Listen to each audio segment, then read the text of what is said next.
closing remarks on the occasion of Nama Ovaherero protest weekend against the Reconstruction and Reconciliation Joint Declaration between the Federal Republic of Germany and the Republic of Namibia. Today, 19th September 2021, from Beersheba. Good morning, ladies and gentlemen. This is Gaup Johannes Isaac speaking from Beersheba, Karas region in southern Namibia, the former Great Namakwa land. I trust that all protocol has been observed. God has a time for everything, every moment, and all that happens within that moment was already predetermined. We are only the conduits of what must happen. Therefore, this weekend, and indeed these last few months in particular, were meant to be. I never imagined speaking today alone without Gau's Hendrina Afrikaner, Gaup Kwetji, Gaup David Frederik, Gaup Edward Afrikaner, and Paramount Chief Advocate Vicky Rukoro, and Reverend Marcus Kuber, who was one of the earliest petitioners at the United Nations and a torchbearer in the fight for justice against Germany from the Namagaugu. It is only Gaup Daniel Lebert, Gaup Piers M. Cooper, and myself who are kept safe by God as the aged yet determined elders in order to guide the established and incoming young Namagaugu to keep alive the torch of justice. Gauka Hans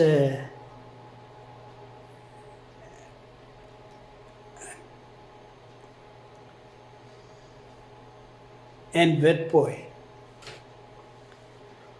do not disappoint the hopes and dreams of our children today.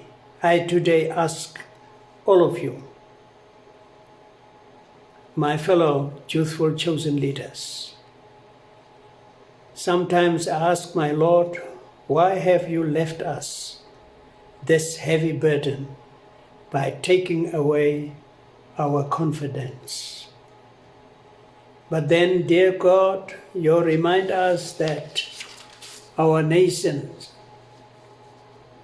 our hopes and aspirations for restorative justice have been reinforced. We sincerely thank the NTLA Genocide Technical Committee and the Ovaherero Genocide Foundation in particular for this very enlightening weekend leading up to a parliamentary session where a majority political party, which consists of people in parliament who never experienced the Nama and Ovaherero genocide, are empowered by our constitution merely due to their numbers to decide our fate. I am reminded, had it not been for the genocidal crime committed against the Nama and Ovaherero people by Imperial Germany, we would not have been a minority whose fate is decided by an unjust constitution which sealed our stolen justice. The last few months since 15th May 2021 have been truly turbulent. The last few months since 15th May 2021 have been truly turbulent. A lot has been said during this time, with agents of both governments attempting to twist the truth in order to justify an ill-fated declaration initiated between the envoys of the two governments. Therefore, I want to share the chronology of events which transpired during the post-independence period in order to set the record straight for those who might have been confused by the international, diplomatic, and frantic drama evoked by the Federal Republic of Germany and Republic of Namibia. In 1989, the German Federal Parliament adopted a motion recognizing a not further specified special responsibility for Namibia. At that time, the motion did not include a specific reference to colonization, let alone genocide, against the Ovaherero and Nama peoples. Respective debates in the parliament referred to the close connection to the German-speaking Namibians, whose interest Germany is intent to protect.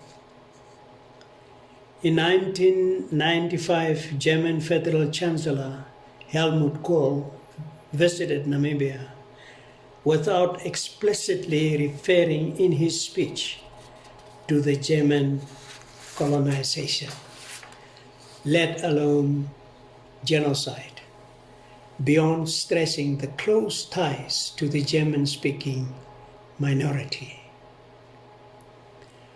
On a visit to Namibia in 2004, the German Minister for Development Cooperation, Heidemari Vigsorek-Zuel, found words that were better received on site but were rejected by her bosses in the powerhouses of Germany. In 2006, the Parliament of the Republic of Namibia passed a motion which recognized the Nama and Ovaherero genocide, calling for an apology and discussions between the Nama and the Ovaherero for reparations, with the Namibian government facilitating the talks as an interested party.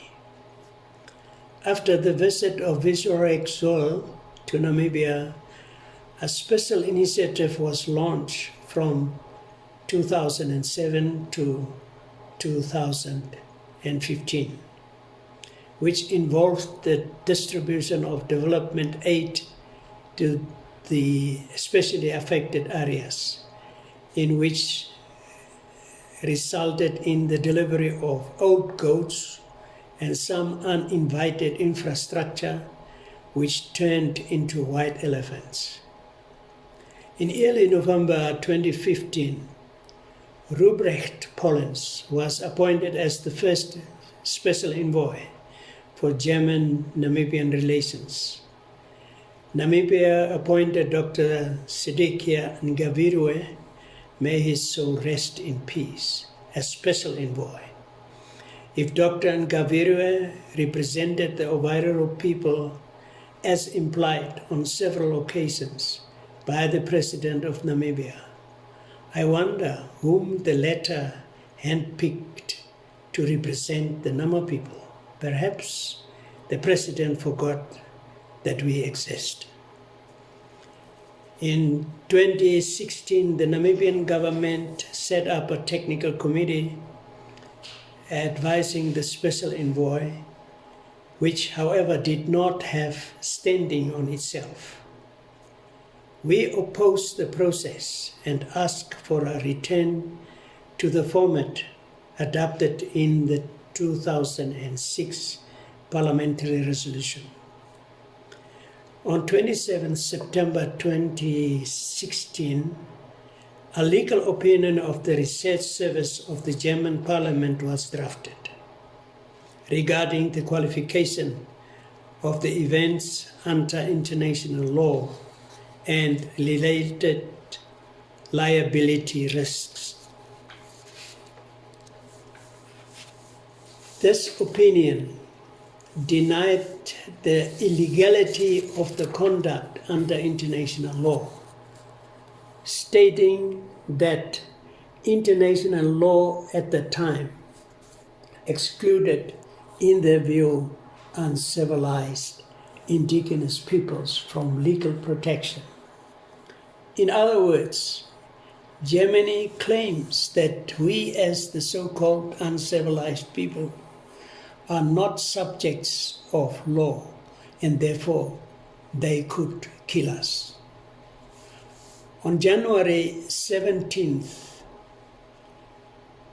2017, Vikwi Rukoro, paramount chief of the Ovaherero people, Johannes Isaac, chief and chairman of the Nama Traditional Authorities Association, the Association of the Ovaherero Genocide in the USA, and Barnabas Vera Katuo, individually and as an officer of the Association of the Ovaherero Genocide in the USA, on behalf of themselves and all other Ovaherero and Nama indigenous peoples, filed a class action complaint against Germany and demanded a jury trial.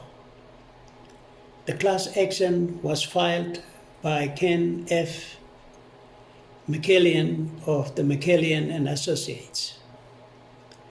In 2015, the new president of Namibia insisted on his appointed envoy to speak on behalf of the victim communities in a bilateral type of negotiation process between Namibia and Germany. The NTLA and OTA refused to participate in a bilateral discussion and instead insisted on a tripartite discussion in line with the 2006 parliamentary resolution. President Hage Geingob refused this solution and insisted that OTA and NTLA join the discussions as advisors to the government team. On 15th May 2017, he held a meeting with OTA and NTLA in which he agreed to tripartite arrangement. A follow-up meeting was to be held 2 weeks thereafter. As nothing happened, the NTLA and OTA wrote again a letter to the president in 2019 to resume discussions on the issue. This letter was ignored. In 2021, the Prime Minister announced that NTLA and OTA refused to participate. Our insistence on a tripartite negotiation process in which we demanded to represent ourselves as victims of genocides, as nationals of Botswana, Namibia, South Africa, and the United States of America and elsewhere, was rejected by the government. This is the basis for current claim by the Namibian government that we refuse to participate in the process. Our insistence for self-representation is now presented as a refusal on our part to participate. This, therefore, is the chronology of events today, twisted for political expediency. The agents of the government have been sent out to lie to people that we stayed away from the negotiations for the sake of personal self-interest, as the Namibian president frequently implies. If the people of Great Namaland and Ovaherero land, who were stripped naked by an empire who deemed us unfit to live on this earth because we are uncivilized savages. Do not forget that this is the legal argument of the Federal Republic of Germany in the New York court case. And it is also the same argument that the two governments are using in the joint declaration. The declaration denies genocide and therefore our right to reparations. This we shall not accept. For those who say Germany has admitted guilt, I say we will not accept conditional guilt, neither a conditional apology. Our participation rights, according to Articles 1 and 25 of the International Covenant on Civil and Political Rights, the International Convention on the Elimination of Racial Discrimination, the United Nations Declaration on the Rights of Indigenous Peoples, and the United Nations Basic Principles Guidelines on the right to remedy and reparation for victims of gross violations of international human rights have been violated. Therefore, we demand that the joint declaration should be pronounced as invalid for reparation purposes. We demand a fresh start of the negotiations for reparations in accordance with contemporary international law, we ask that this time the negotiations and drafting process and the final agreement itself will adequately involve the Nama and Ovaherero people, including those in the diaspora. We need to take charge of our cause, whatever the cost, because no one will do it for us. Fighting for our dignity and our land is not a new thing to us. We are seasoned warriors. Long before warriors existed in this great land, we could not fight for restorative justice in German Southwest Africa after the genocide. It was also virtually impossible to fight for restorative justice in apartheid Southwest Africa.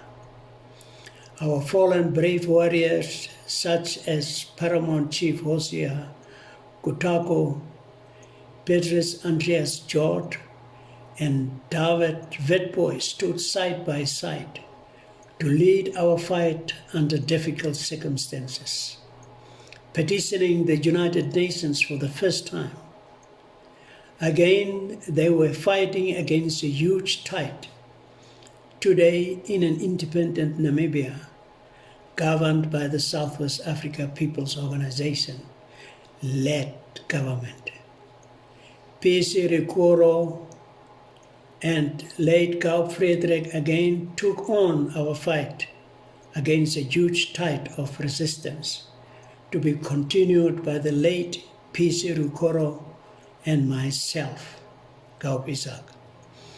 During each regime, we have met resistance. None of the powers to be have ever been on our side.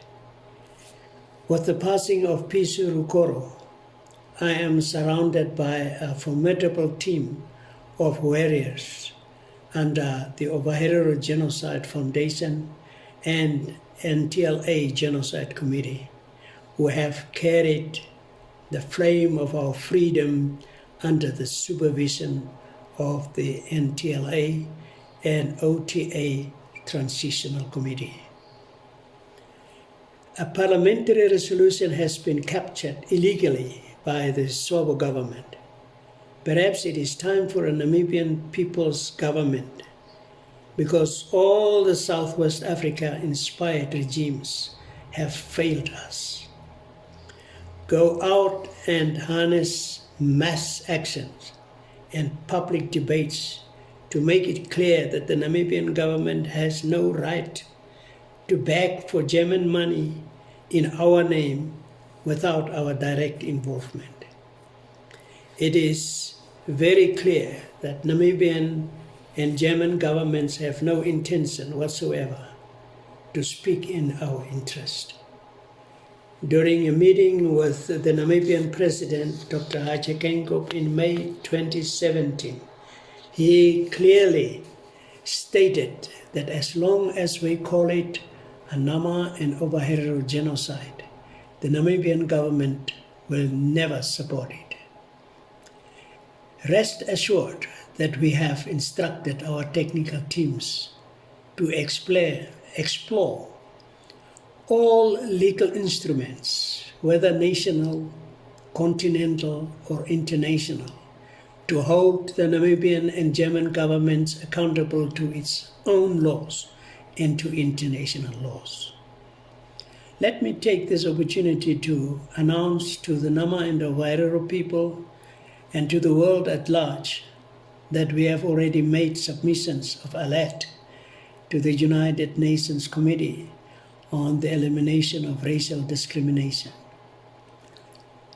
The United Nations Committee on Human Rights, both of which were signed by the Alliance of OTA, NTLA, European Center for Constitutional and Human Rights, Berlin, post-colonial based in Germany, and Minority Rights Group International, based in the United Kingdom. In addition, a submission was made on our request and on our behalf by the Society for Threatened People, based in Germany. The technical team is under instruction to leave no stone unturned and to continue engaging all relevant United Nations and AU agencies, including avenues for reaching the International Court of Justice through the United Nations Trusteeship Council. It has been done before during the struggle for independence, and it can be done again, as long as we believe in ourselves and keep our eyes on the prize, which is the fight for our birthright. To the Namibian and German governments, we say, you shall never make us disappear. Forward ever, backward never. We shall march to our freedom. I thank you.